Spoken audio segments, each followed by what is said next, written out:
Goeiemôre almal. Goeiemôre almal wat ons gaan volg later van tyd. Ons is besig met Job 3 vers 16. Hoe hanteer jy terugslag? Ons maak vandag klaar met deel 2. En ek sal aanbeveel dat julle almal vir julle daai reeks in die hande kry van The House of David. Dit is seisoen 1 sover as 8 episodes. Vir my is dit 'n baie goeie reeks. Ek het geen issues of geen probleme met dit opgetel nie. Dit is baie skriftuurlik, maar aangesien dit nou 'n dramatisering is, moet hulle ons maar goed invoeg, gesprekke en dialoog insit wat nou heel moontlik wat nie in die Bybel staan nie, maar die hoofaspekte van die verhaal van Dawid en wat soos in Samuel opgeteken het, is 100% reg. So ek beveel aan dat julle dit in die hande kry en dit kyk, dit is baie goed. Ons het vanoggend die gedeelte gekyk waar Dawid vir Goliat verslaan het. Dit is nogal goed om die illustrasies te sien, hè. Nou, ek wil met die konsep van Dawid gaan ons 'n bietjie uitbrei. En ek wil begin met Nehemia 8 van vers 10. Onthou, ons bespreek hoe hanteer 'n mens terugslag en probleme. So, laasweek het ek gesê dat jou probleme is progressief. En soos wat jy standaards in die skool van klas van graad na graad gaan deur eksamens te skryf, net so in die lewe ook het jy partykeer progressiewe probleme wat jy oor jou pad langs kom, wat jy moet eksamens oorskryf. En as jy dit nie slaag daai eksamen nie, dan gaan jy hom oor en oor skryf totdat jy na die volgende vlak toe kan gaan. Want dit probleme bou jou geloof en dit werk leidsaamheid mee, so jy volkome kan staan en sterk kan staan in die Here. Nou wat vir my progressiewe stappe is, word opgeteken in waar is ek nou?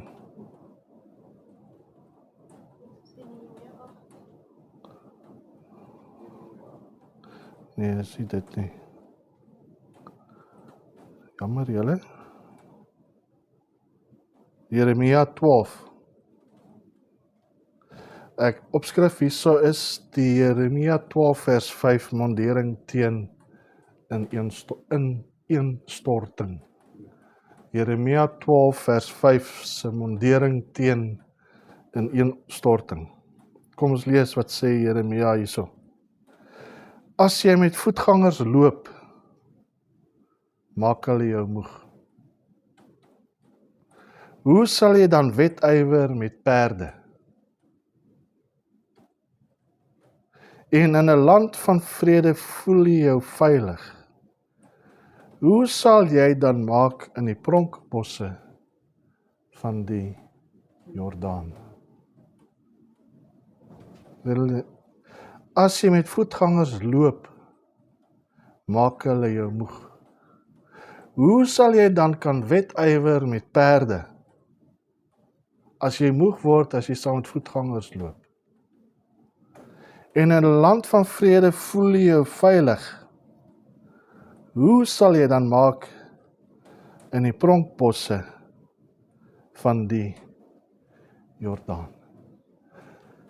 Pronkbosse van die Jordaan is 'n area rondom langs die Jordaanrivier wat vol bosse was. En gewoonlik, Lantanas. En gewoonlik, die pronkbosse was die huis van leeu's gewees. So, wat Jeremia nou hierso sê, wat gaan jy maak as jy tussen daai leeu's moet loop, in die pronkbosse van die Jordaan? Wat gaan jy maak as jy 'n leeu voor 'n leeu te staan kom? Wat gaan jy maak as jy 'n klein probleempie het en jy kan dit nie eers hanteer nie? Wat gaan jy maak as jy 'n groot probleem kry? Amen. Hoe gaan jy dit hanteer? As jy nou al reeds nie jou probleme kan trotseer nie. As jy nou al eers nie jou probleme kan slaag nie. As jy nou al nie jou graad 1 eksamen kan slaag nie. Wat gaan jy maak as jy 'n matriek eksamen moet skryf? As jy nou al sukkel. Jeremia bekla sy lot as profeet by God. Hy kla omdat dit so sleg gaan met hom. En dat hy van alle kante aangeval word. God vra dan vir hom hierdie retoriese vraag. Wat in essensie daarop neerkom dat wat gaan jy maak as die groot teenspoed jou pad langs kom, terwyl jy nie die klein probleme kan hanteer nie. God wil vir Jeremia les leer deur vir hom te vermaan dat sy huidige probleme maar net 'n druppel in die emmer is. En dat daar groter probleme op pad is. Hoe gaan hy die mas opkom as hy nie eers hierdie bietjie probleme kan hanteer nie? Hierdie klein probleme is nie struikelblokke nie, maar trappe wat hom na hoër hoogtes gaan neem. Dis nie struikelblokke nie, is stepping stones. Wat noem dit in Afrikaans? Stapstene. Trappe. Wat is daar om sy gees te versterk en sy geloof te bou wanneer hy dit die nodigste gaan kry? Jakobus sê vir ons die antwoord. Jakobus 1 vanaf vers 2. Kom ons lees dit. Is hy nog aan? Kom ons lees wat sê Jakobus 1.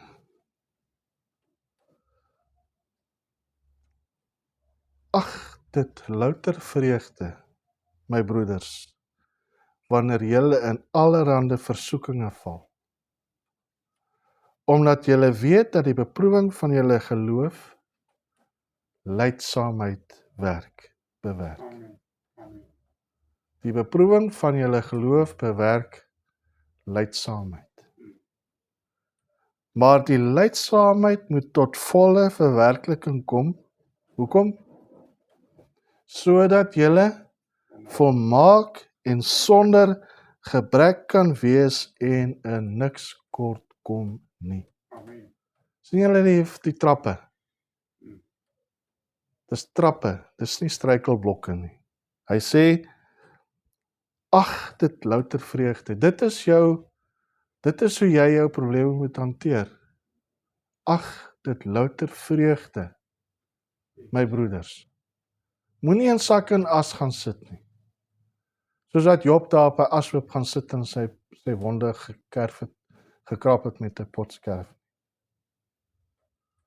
Onthou jy moet dink aan Job, dit waaroor ons gedeelte gaan. Wat het Job gedoen toe hy deur al hierdie probleme gegaan het? Hy het alles verloor, behalwe sy lewe. Sy gesondheid verloor, hy het sy familie verloor, hy het al sy besittings verloor, hy het op 'n ashoop gaan sit, hy het op 'n ashoop beland. En sy 3 vriende het mos vir hom kon praatjies praat. Gesê, vloek die Here en gaan dood. Dit gaan ons makliker wees. Maar hy het vasgehou aan die geloof in God. Amen. Hy het God nie gevloek nie. Ag, dit louter vreugde. Amen. Ag, dit louter vreugde, my broeders, wanneer julle in allerhande versoekinge val. Nie net een nie, daar's baie. Omdat julle weet, dit is 'n feit, dat die beproewing van julle geloof lydsaamheid bewerk. Amen. Wat is lydsaamheid? Standvastigheid. Soos 'n oorlogskip wat vaar op die see. Hy het een doel en hy gaan. Maak nie saak hoe hoog die golwe is nie. Hy gaan. Standvastigheid, lydsaamheid. Maar die lydsaamheid moet tot volle verwerkliking kom. Hoekom? Sodat ons volmaak en sonder gebrek kan wees. Hoekom? Sodat ons aan niks mag kort kom nie. Maar soek eers die koninkryk van God en sy geregtigheid En al hierdie dinge sal vir julle bygevoeg word. Lukas 6 vers 38, sit hom vir ons daarop.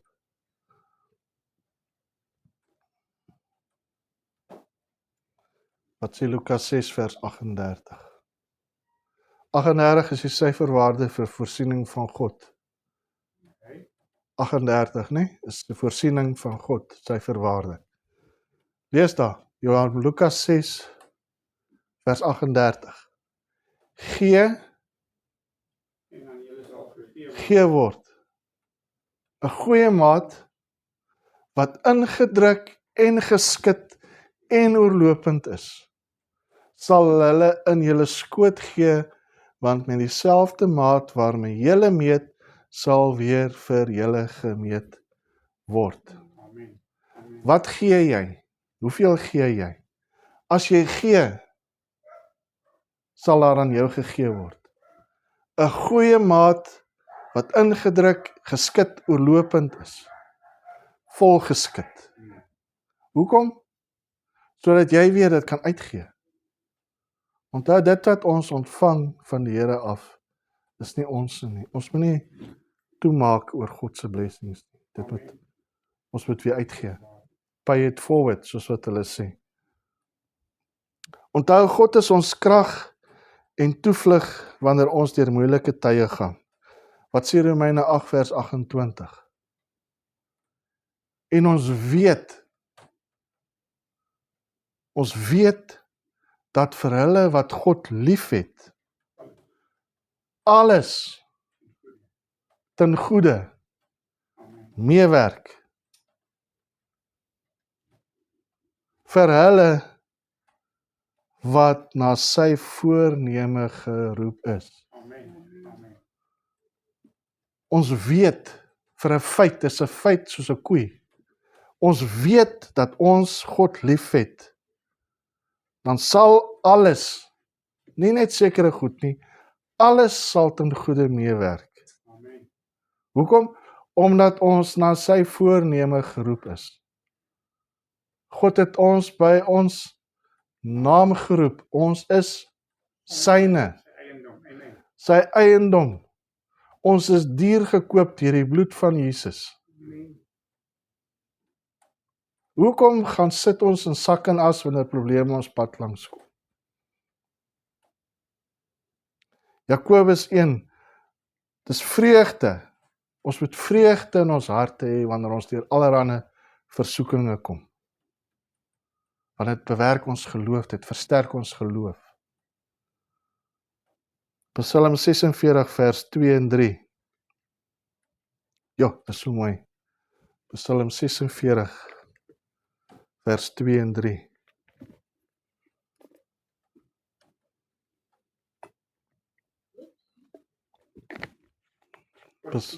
Psalm 46 vers 2 en 3. Ek gaan vir julle elkeen 'n permanent of 'n highlighter gee, dat julle die goed in julle Bybels om highlight. Gee my 'n gele. 'n gele. En vir jou, wat so kleur wil jy? Pinke? Of 'n groene? 'n pinke. Ek sal vir julle Sondag bring. 'n gele, 'n groene en 'n pinke. Vir jou perse. Of 'n bloue. Nou, wat sê hy? Kom ons lees. Psalm 46 vers 2 en 3. Kom ons lees dit hardop. Want as ons goed hardop sê, dan kom val dit in ons harte. Amen. God is vir ons 'n toevlug en sterkte. As hulp in benoudhede is hy in hoë mate beproef. Daarom sal ons nie vrees nie. Al waggel die aarde en al wankel die berge weg in die hart van die see. God is vir ons 'n toevlug en sterkte. Ja, as hy hulp in benoudhede is hy in hoë mate beproef. Daarom sal ons nie vrees nie. Al waggel die aarde en al wankel die berge weg in die hart van die see. Al vergaan alles rondom jou, sal ons nie vrees nie, want God is ons toevlug en ons sterkte. Hy is 'n hulp in benoudhede. Amen. 'n baie goeie voorbeeld dat ons kan gebruik om Jeremia 12 vers 5 te verduidelik, is Dawid se woorde toe hy voor Saul gestaan het, voordat hy die reus Goliat gaan verslaan het. Kom ons lees wat hy vir Saul gesê het. 1 Samuel 17 van vers 34. Ek het nie dit gewys nie, maar hy het dit presies gesê, wat hy sê, is on daai Joseph David se episode 8. 1 Samuel 17 van vers 34. Daarop sê Dawid aan Saul: "U dienaar het vir sy vader die kleinvee opgepas, en as daar 'n leeu of 'n beer kom en 'n stuk kleinvee uit die trop wegdra, dan gaan ek uit agter hom aan en verslaan hom en ruk dit uit sy bek uit. En as hy my aanval, gryp ek hom aan sy baard en verslaan hom en maak hom dood." 'n leeu en 'n beer. U dienaar het die leeu sowel as die beer doodgeslaan, en met hierdie onbesienede Filistyn sal dit gaan, net soos met een van hulle, omdat hy die slagordes van die lewende God uitgedaag het. Verder sê Dawid: "Die Here wat my gered het uit die klou van die leeu en uit die klou van die beer, hy sal my red uit die hand van hierdie Filistyn." Toe sê Saul vir Dawid: "Gaan en mag die Here met jou wees." Awesome. Hy het saam met die voetgangers geloop. Hy het die beer en die leeu verslaan, want God was met hom. Hy het die klein probleempies deurgestaan. Hy het die toets geslaag, want God was met hom. Sy geloof was in God gevind. En dit het hom die mag gegee en die krag gegee om daai Goliat te gaan verslaan. Hy is van kleins af vir sy voorberei vir dit. Ag, dit louter vreugde, my broeders, wanneer julle in allerhande versoekinge val. Is hy nog reg? Want dit versterk jou geloof.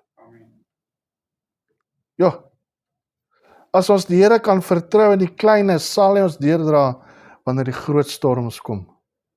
Wees net getrou en staan vas in jou onwankelbare geloof. Amen. Die volgende aspek wat ek wil aanraak is ons gesindheid teenoor probleme. Nehemia 8 van vers 10 en 11 sê die volgende. Nehemia 8 vers 10 en 11. Daarop in Nehemia, hy was die gouverneur, en Esra die priester, die skrifgeleerde, en die leviete wat die volk onderrig, aan die hele volk gesê: "Hierdie dag is heilig aan die Here julle God. Treur nie en ween nie, want die hele volk het geween toe hulle die woorde van die wet hoor."